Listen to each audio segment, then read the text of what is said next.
Twinkle Maitri students. Today we are going to discuss a new chapter. The name of this chapter is Bringing Up Curry. Curry here is an elephant, a baby elephant, which is just 5 months old. And this elephant is brought up by a keeper. Keeper, that is narrator. Now, the narrator is a boy who is 9 years old. So, this is basically a story which takes us through the life of the narrator who has a baby elephant named Curry. The boy grows together with Curry, and through this story, he narrates his experience. So, let's come to the story.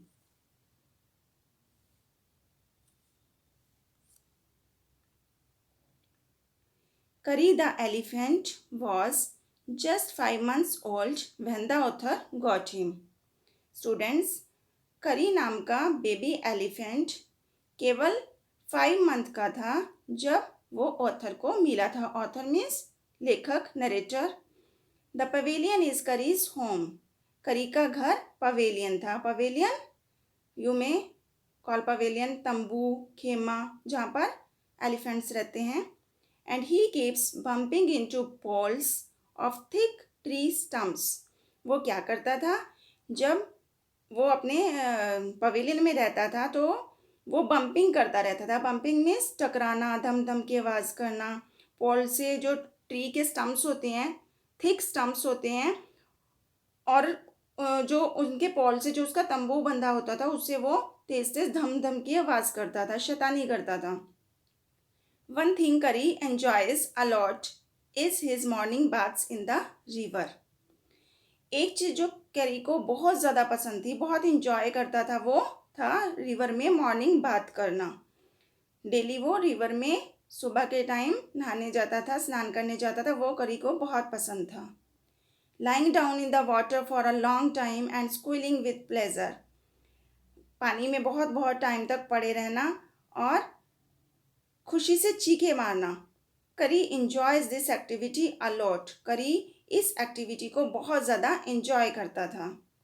After his bath Kari goes to the forest to get some twigs for his dinner. Bath के बाद, स्नान करने के बाद करी जंगल में जाता था अपने डिनर के लिए कुछ ट्विग्स पिकअप करने के लिए. ट्विग्स मीन्स टहनियाँ, पेड़ों की नरम नरम टहनियाँ, सॉफ्ट सॉफ्ट टहनियाँ. Which takes quite a while, जिसमें थोड़ा उसको टाइम लगता था. Then the narrator prepares dinner for Carrie. और उसके बाद नरेटर जो ऑथर था वो कैरी के लिए डिनर बनाता था, डिनर प्रिपेयर करता था. Now they both have become great friends. और अब वो दोनों बहुत अच्छे दोस्त बन गए थे. However, on one day Curry pushes the narrator into the stream. एक दिन क्या होता है बच्चों, जो करी होता है वो नरेटर को स्ट्रीम में धक्का दे देता है, नदी में धक्का दे देता है. It is to save a drowning boy but the author does not know how to swim. वो ऐसा किस लिए करता है, क्योंकि करी देखता है कि एक लड़का जो कि नदी में डूब रहा था, वो ये सोचकर कि नरेटर उसको बचा लेगा, नरेटर को भी उसमें धक्का दे देता है. लेकिन जो ऑथर है, जो नरेटर है, वो तैरना नहीं जानता है. Thus Curry has to eventually go into save them both. Eventually means अंत में, आखिरकार. आखिरकार जो करी होता है वो उन दोनों को ही बचाने में सक्सेसफुल हो जाता है. The author catches Curry's trunk as he pulls both of them out and saves them.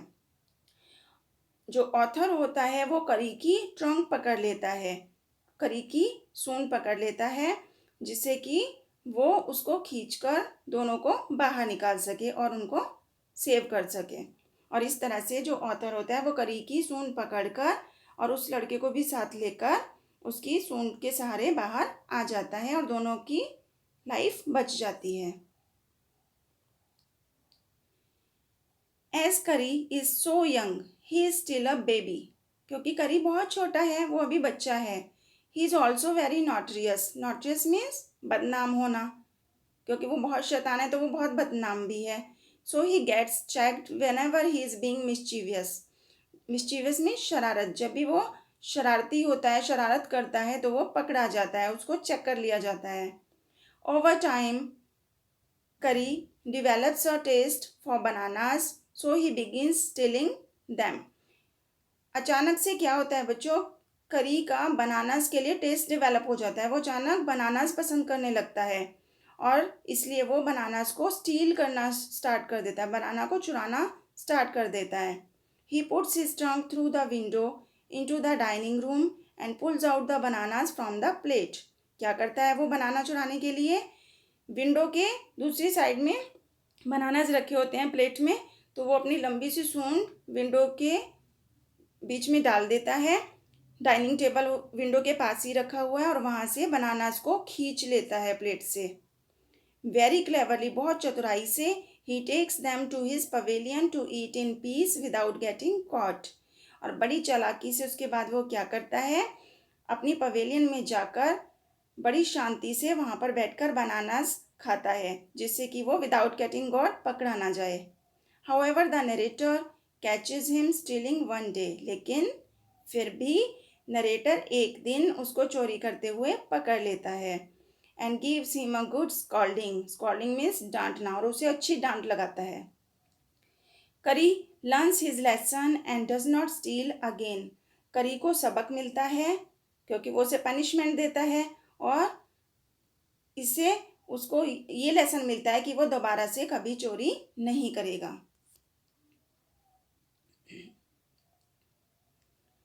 Over time Kari learns a few lessons as he is a quick learner. बच्चों, करी कुछ लेसन्स भी सीखता है, कुछ ना कुछ सीखता है क्योंकि वो क्विक लर्नर है, बहुत जल्दी सीखने वाला है, तो वो कुछ लेसन सीख लेता है जल्दी he learns the command to sit and walk. जल्दी वो बैठने की और वॉक करने की, चलने की कमांड्स भी सीख लेता है. अपने वर्ड्स में जो नरेटर है वो उसको कुछ वर्ड्स ऐसे सिखाता है कि उसको कब बैठना है और कब चलना है. However the most difficult thing was master call. और इन सब लेसन्स में सबसे ज़्यादा डिफ़िकल्ट थिंग क्या है, मास्टर कॉल है. An elephant usually takes 5 years to learn it. Master call एक ऐसा लेसन होता है जिसको एक एलिफेंट को अक्सर सीखने में 5 years लग जाते हैं. However, it is the most important signal which an elephant must know. लेकिन फिर भी ये बहुत इम्पॉर्टेंट सिग्नल है जो कि एक एलिफेंट को आना चाहिए. It helps in saving the master's life. ये सिग्नल मास्टर की लाइफ को सेव करने में भी हेल्प करता है. When a master gets lost. जब मास्टर कहीं खो जाए, they make a strange hissing sound. तो वो अजीबोगरीब तरह की हिसिंग साउंड प्रोड्यूस कर सकते हैं. And the trained elephant will pull out the tree in front which scares the other animals. और अगर कभी मास्टर कोई मुसीबत में है तो अगर एलिफेंट ट्रेंड है तो वो सामने बहुत बड़े बड़े ट्रीज को गिराकर रास्ता बंद कर सकते हैं, जिससे कि अदर एनिमल्स केयर मीन्स डर जाएं. अगर सपोज कभी मास्टर मुसीबत में हो तो और वो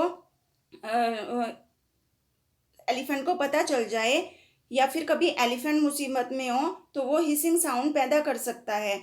और जो ट्रेन्ड एलिफेंट होता है वो बहुत बड़े बड़े पेड़ों को रास्ता जाम करने के लिए गिरा सकता है, जिससे कि अदर जो एनिमल्स हैं वो डर जाते हैं, इंक्लूडिंग टाइगर्स अवे. यहाँ तक कि टाइगर्स को भी इससे दूर किया जा सकता है. This way he makes a path out of the forest and Curry learn this trick as well. और इस तरीके से वो फॉरेस्ट के बाहर का रास्ता भी ढूंढ सकते हैं. और जो करी है वो इस ट्रिक को बहुत अच्छी तरीके से सीख गया था. So students, this story of bringing up करी is a gentle, sweet reminder of how animals are also our friends and they can even become more loving, brave, as well as sensible than humans in many situations. Hope you all have understood this story. Thank you. Have a nice day.